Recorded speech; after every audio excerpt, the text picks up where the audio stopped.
saat ini melaporkan berada di tempat penggulungan telur gulung ya Tribuners. Ini saya melihat dan mencicip rasa dari telur gulung ini Tribuners, dan mencerita sedikit resep dari telur gulung yang bisa digulung secara cepat ya Tribuners ya. Nah, Pak, ini nih telur gulung dengan siapa Pak? Kita nih nama Bapak. Nama Bapak siapa? Ipan ya Pak ya. Nah Pak, boleh bagi sedikit resepnya dah Pak. Bisa telur gulung nih grengket di cimol itu Pak.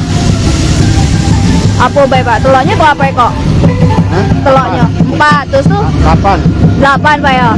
Dipecah ke terus tuh dikasih banyu dah Pak. Apa lagi Pak? Apa lagi? Bumbunya apa baik itu Pak? Garam Pak ya? Banyak bumbunya. Oh, udah boleh disebutin ya Pak? Garam ya, udah masih. Banyunya tuh takarannya berapa Pak? Takaran banyunya tuh berapa? Kalau 8 telur? 3 gelas ya Pak ya.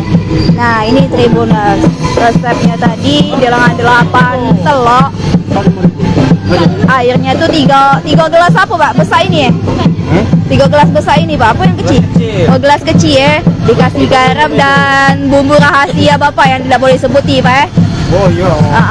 Ini kita jual 4 tusuk ini 5.000 ya Pak? Ya, itu lah kalau ini. 5.000. Dari jam berapa kita dibuka Pak? Dari jam 3 sampai jam 10. Jam 3 sampai jam 10. Emang makannya di sini lah Pak ya? Oh iya. Inilah. Saus kecap. Nah ini banyak orang yang beli nih Tribuners. Saus. Mengantri ya Tribuners. Tahu makan dulu. Itu pakai saus kita Pak ya? Pakai saus kita Pak. Itu cimolnya buat dewek Bapak Pak? Cimolnya buat dewek? Iyalah. Bapak kok isinya Pak tusuk ini?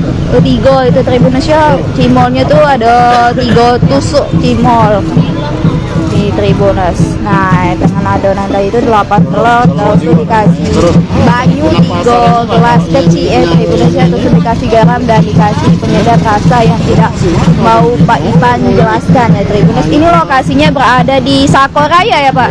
Di Jalan Sakoraya. Ini simpang apa Pak namanya Pak? Simpang Sako ya Pak ya. Nah ini di dekat Simpang Sako Trumnas nih Tribuners. Jangan lupa subscribe, share, komen, dan like ya.